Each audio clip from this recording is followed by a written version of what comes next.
Hi there and welcome to Focus on Frisco. I'm Shannon Fallon. You're watching SCTV. We are so excited that you decided to join us today. It's a gorgeous day and we have an elected official and the recreation department joining us, so it's going to be great, informational, and we can't wait to see you. Stick with us here on SCTV.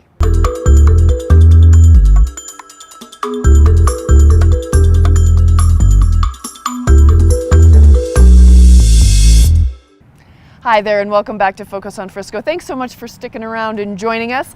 I have Deborah Shaner with me, one of the newest council members. Congratulations. Thank you. It's very exciting. It's always fun to see new faces, new ideas as these elections roll around and you guys start really kind of getting into it. So this is your third month as a council member. We were started April 26th, so yeah, brand exciting. new. Yeah, exactly. So what I want to do today, Deborah, is talk to you a little bit about your background, who you are, for those of you who are maybe just visiting and are interested in learning about it. And then we'll start to talk about some of the issues that are going on in the town of Frisco. Fantastic.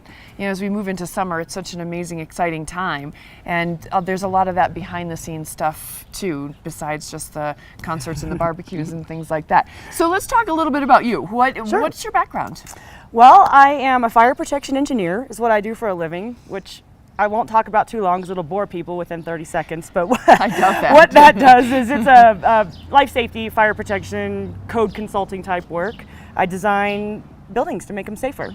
It's a good living. There's not a lot of us that do that. Nobody else here as far as I know. Right. And you have your own business. I have my own business. I have a little office on Main Street up by Backcountry Brewery, and it's great. Yeah. That is great. I can imagine that you're very busy right now. And usually it was kind of seasonal, but construction in not just Summit County and Eagle County, but Denver has gone crazy. So there's just so much to do. I do a lot of kind of specialized building systems design. So Interesting. there's not just in Frisco and Summit County, but you do go back down into Denver and over to Eagle? I actually work all over the region here. I do a lot of work in Wyoming and anywhere on the Front Range, Grand Junction, Vail, Eagle County is a huge one for me because they're always building something in Vail. Yeah. And Crested Butte, even Aspen, kind of all over the state. So you are busy. Yeah, and the mountains, in my field, mountain towns have a lot of the same sort of design challenges. Water supply,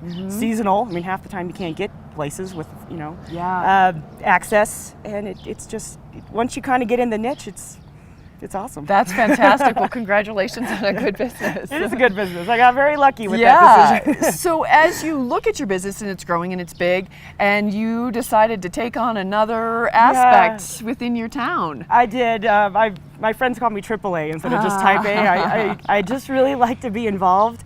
I love this place. Yeah. And when I moved to Summit County, I guess 13 years ago now, I looked around and Frisco it's great. We love it here for a reason. It just called to me, and I just wanted to be involved. I love this place. I care about it. It's a really exciting time right now. Yeah, There's a lot of decisions to be made, and some of them are kind of behind the scenes, like you said, and you got to have people that really care about it. And absolutely, and you started caring about it, it's seemingly almost as soon as you got up here, and then you've spent the last couple of years on the Planning Commission. I did. I actually kicked off my political career, if you will, on the Business Advisory Committee. I guess that was a decade ago now. Yeah, right. And then there was an opening on Planning Commission, and I have a lot of code background being an engineer, so I thought, well, what a great fit. Yeah. I applied, and that was a good learning experience for me. You really learn just how the town works and what kind of issues we're facing and how development and the process and how development works. And then started thinking about the next step. Yeah, and why? What was kind of that push that you said, I think I'm going to take it to the next level? It's funny. I've been thinking about running probably for 6-7 years now, and then I waited until there were 9 of us. It was the popular thing to do. I know. Did that freak you out when you saw? I mean, I truly think, talking with the town, that was the most that's ever run at one time. I think it was. Right. Yeah, we have a dice roll to figure out where you are. And it took a long time for us to all do different numbers. But that's incredible. It was initially a little intimidating. Yeah. And then I just thought, you know what, this is something I want.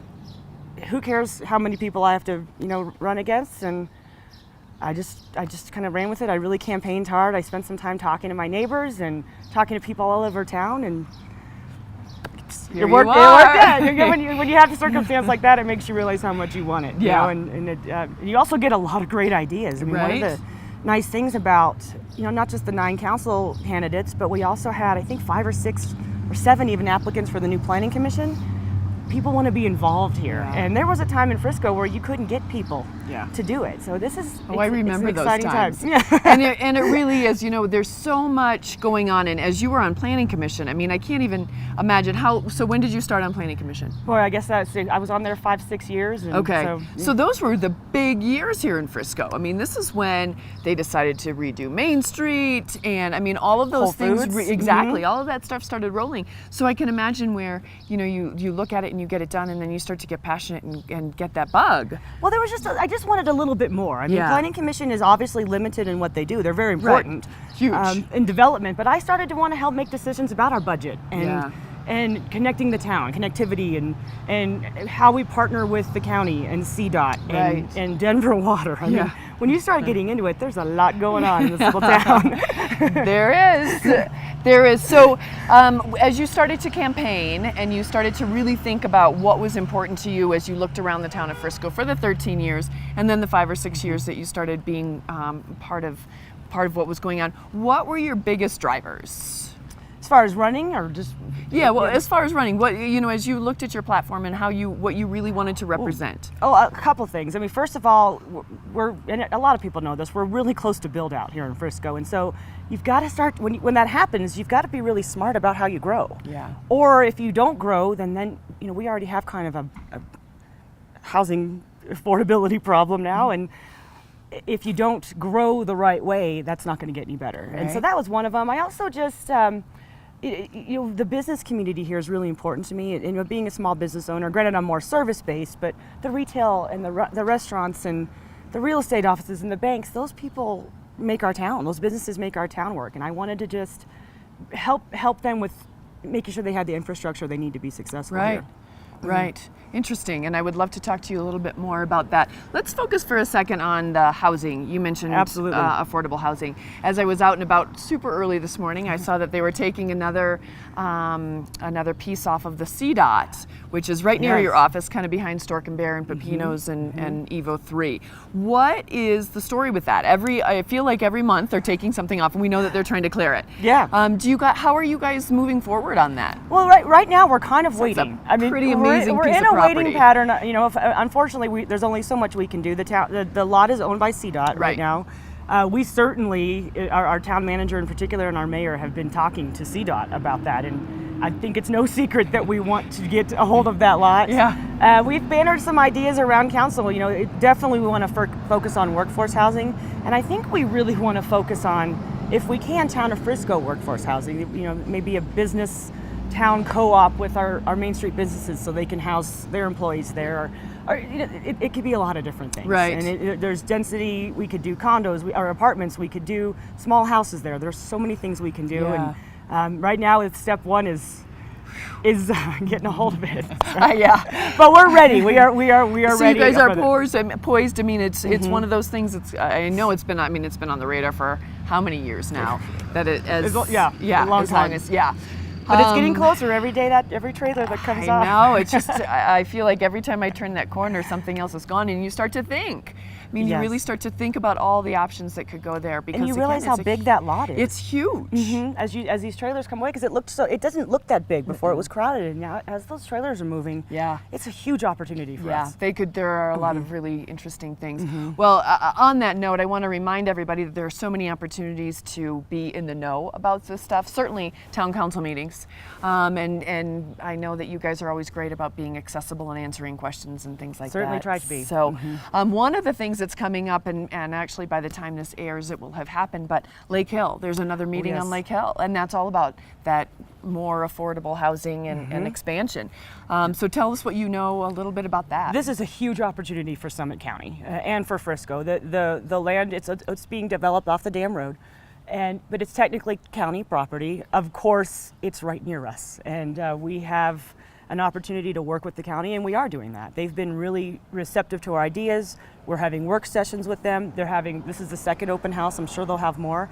and they're making progress. You know, last time they had an open house, it was just sort of a blank slate. They've shown us some possible scenarios of what that's going to look like. Right. Fabulous mix of housing, rentals, condos, single-family homes, duplex types, townhomes, a lot of open space, some community building there.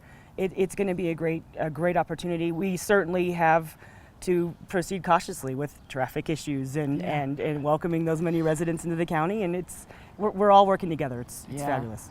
Well, I think it's a very exciting time, and you know, as soon as you start to mention that, people get really emotional about it and really excited.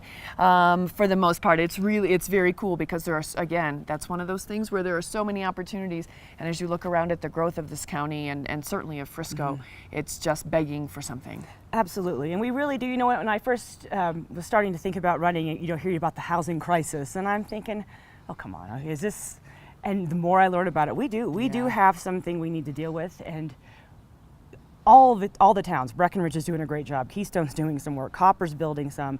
We've got a project off of Galena Street that's going to be town employee housing. So we're all you things. That's great. And you can only build so fast, unfortunately, but we're all doing especially with things. only 3 months of summer. Yeah, absolutely. Well, it's exciting, you know, as business owners, you just look around and you think, what other opportunities can we give these folks that want to come in and live in town? Because again, that goes back to the sales tax revenue and, I mean, all of these things that benefit the town and make it even more vibrant as it has for the last couple of years. But you're right, there's only so much that you can build so fast. And it all fits together. It you does. know, I mean, we're very much dependent on sales tax, but Yeah. local and visitor. You bet. And that's why if you're going to build workforce housing, you need to make sure you've got the businesses and the grocery stores and the banks and the roads and the trails to support them. So it's amazing how this all fits together. And does that sort of tie in with your passion for that small business aspect? Absolutely. I certainly, you know, I think we're really good about promoting small business, particularly on our Main Street, and Highway 9 as well. We are a small business community, but we need those businesses to be healthy. It's important. Yeah. Very cool.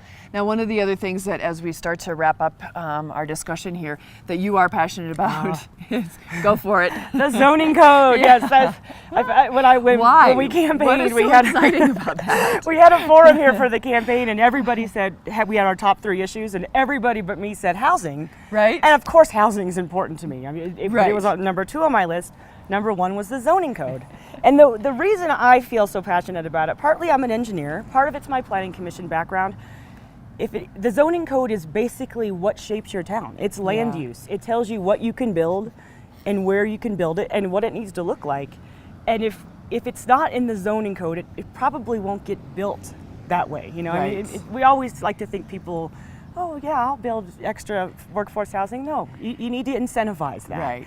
And as we're changing as a town.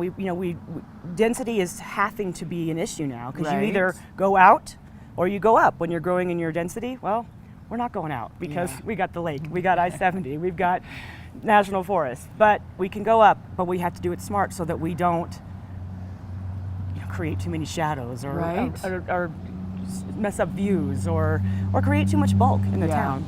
So right now the town is in the process right now of going through a zoning code update. And you know, some of the things that are neat about that people might really like to think about is maybe some potential for historic preservation language to make sure we keep some of these historic properties sacred. Right. Incentives for affordable housing. We have some now, but are we doing enough? We're not quite sure. Right. Maybe not. You know, looking at buildings and how tall do we want to go? How do we step back on top floors to make the buildings a little more architecturally interesting?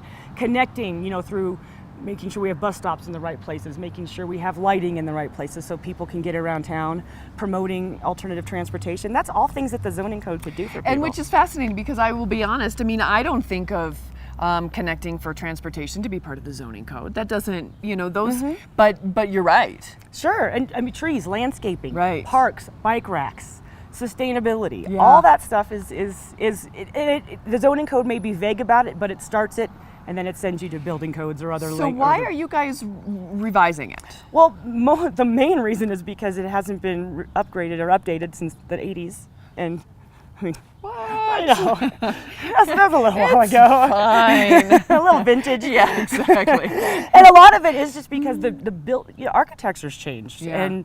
And Thank goodness. density changed. It used to be 2-story buildings were pretty much the norm, but there's interest now in 3-story buildings to get another level of residential. Right.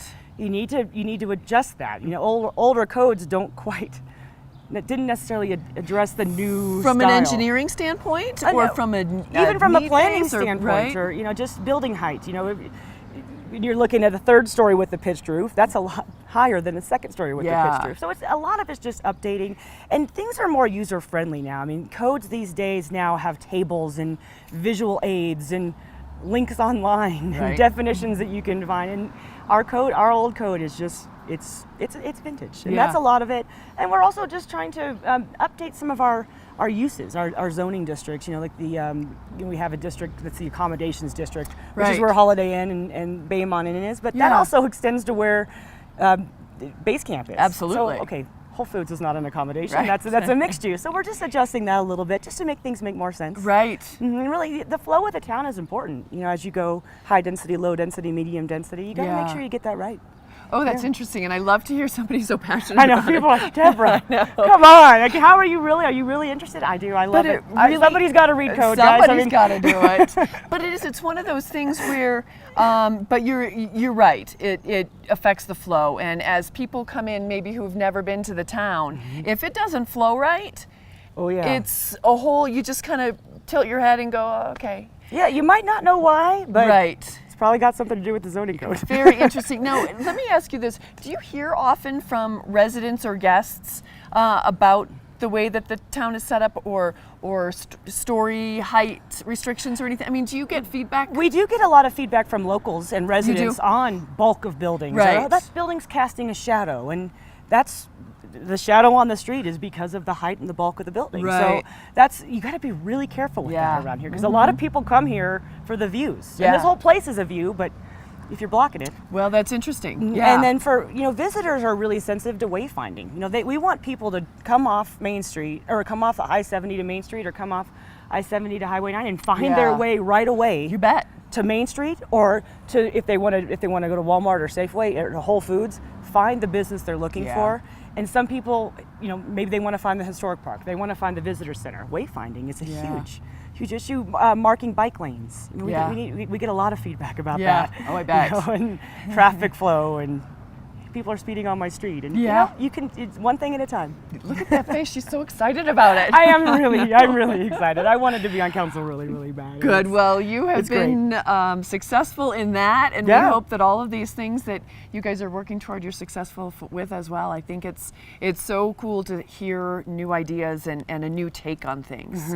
The town councils over the years have done such a great job, but every time we get that new influx, it just kind of puts a new perspective, and I think that's helpful for everybody. And this new council, we're really respecting the history.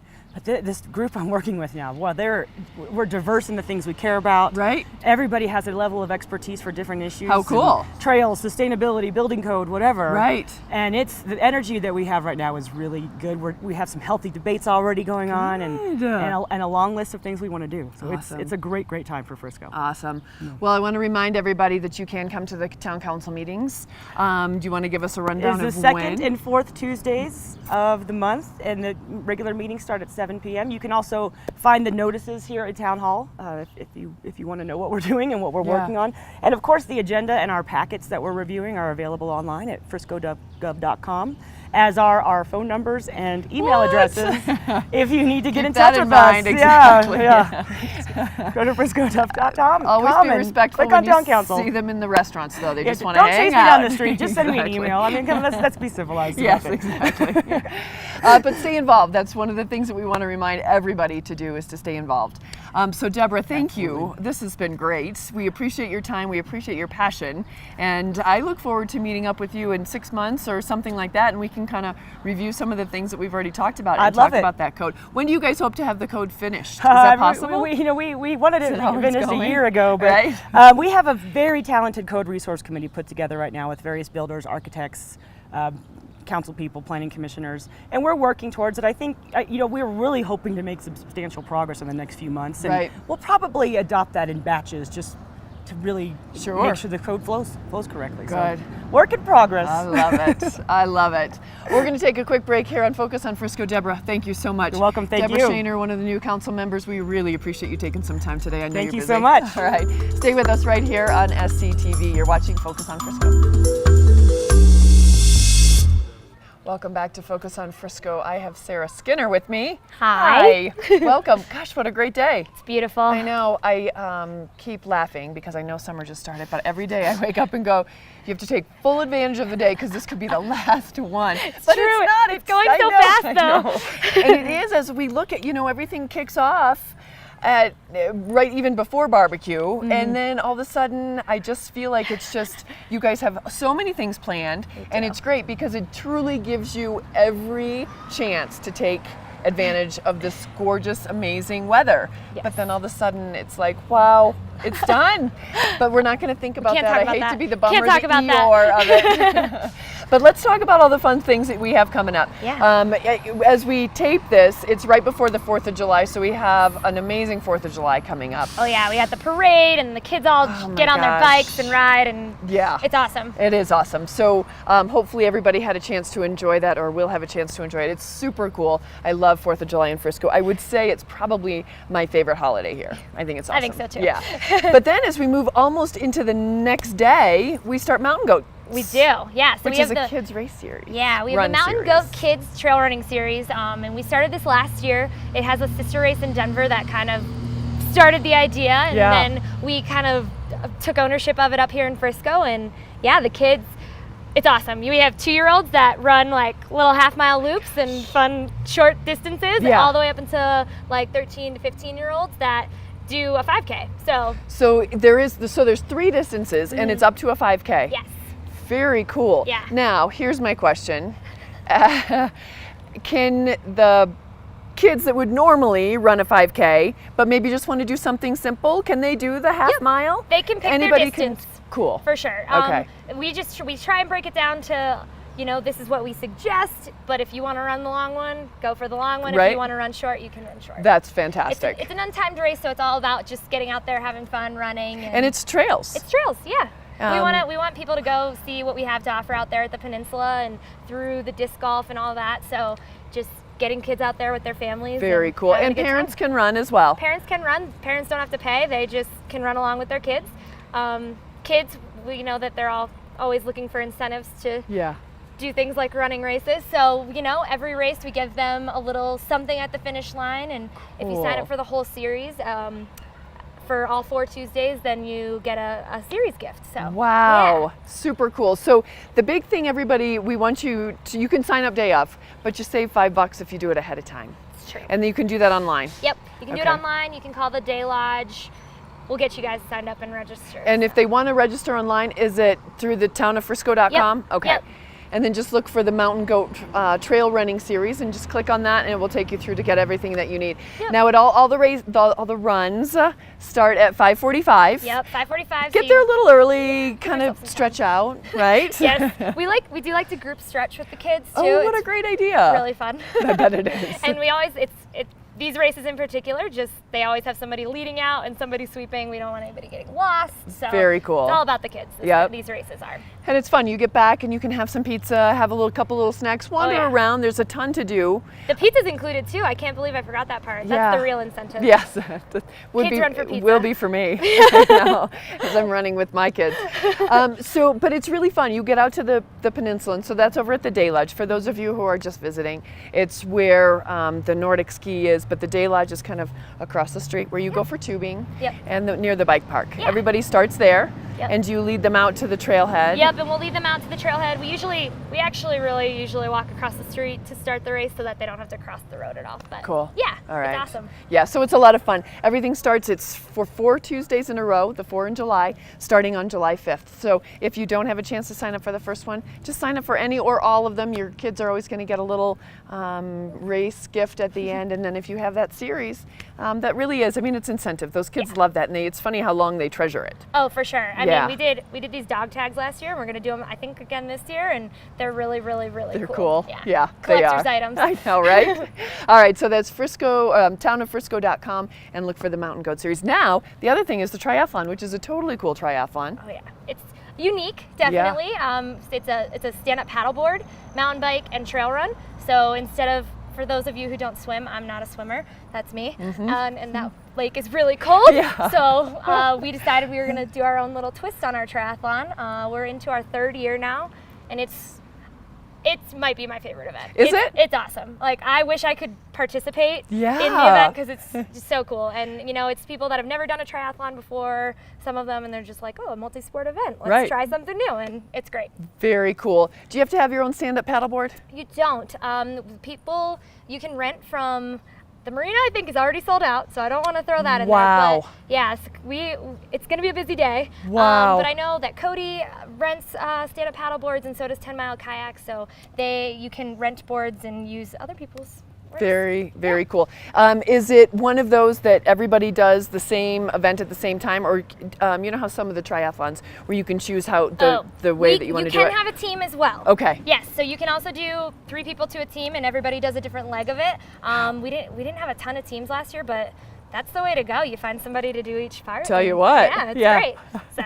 And can they sign up on townofrisco.com for that as well? They can sign up there. How much is that? That, do you remember? I think it's $210 for a team, and I'm doing Sorry quick to math put you in on my the head. spot. That's okay. Yeah. I don't know it off the top of my head, but yeah, you can find all the info on the website. If you look up Frisco Triathlon, and it'll get you there. So, yeah. Lots of fun. First thing in the morning. First thing in the morning. Race starts at 9. Yep. What's the first event? You start with the SUP. So you start with the stand-up paddleboard, and then you actually leave from the marina and go to the Pine Cove Campground. Perfect. And then the Pine Cove Campground then acts as your transition area. You get out on the peninsula trails for your mountain bike and your trail run. It's a cool event. That's really cool. One of these years, I'll learn your job for a day, and then you can get out and do it so that Yes, one day. I won't be able to do it as well as you, but I'll try. I'll at least show up. All right, so lots of fun stuff going on at the town of Frisco. You can always go to the website to get the information. We still have a ton more weeks and 2 more months. You know, of all of this great weather and all of this really cool activities. So participate. We've got more running races. The Run the Rockies Trail Series continues. We have the Run the Rockies Trail on August 12th. Yeah. So that's the Saturday closer to the end of the year, and that's all out on the Frisco Peninsula trails as well. It's a 10K and a half marathon. So yeah, we have a busy summer. Lots of stuff going on. I know you guys Lots do of kids running around too. Well, it's true. You guys do such a great job, and you know, with the kids camp out at the Fun Club so much fun. So thank you for giving all these opportunities to the adults, to the kids. It's just such a great way. Even, you know, can you imagine coming into this town as a guest and like being, I wonder what you do in town, and then having all of these things at your walking distance. Yeah, it's great. Yeah, it's great. It is. Yeah. So participate, love our events, so. Do stuff. Yeah. Yeah, oh gosh, Sarah, it's always great to have you on because you always tell us all the fun things that we can do. All right. Get out there and participate. You know, bring your kids out to this Mountain Goat Series. It's really neat. If they just want to do a half mile, I think that's a great place to start. You know, it's no pressure, nothing's timed. It's just a lot of fun. All fun. Yep. It's all for the gifts. It's all for the just experience. It is. And if you're feeling up to it, do that triathlon. It's one of the most unique in the country, I would venture to say. So what a great way to start that career, right? Yes, definitely. All right, Sarah, we look forward to seeing you again soon. Thank you for coming on. Thank you for having me. All right, on behalf of the town of Frisco and everybody that worked so hard to make this happen today, we thank Deborah Shaner for stopping in, Sarah Skinner for stopping in. I'm Shannon Fallon, and thanks again for joining us on this beautiful Frisco day. We'll see you again soon.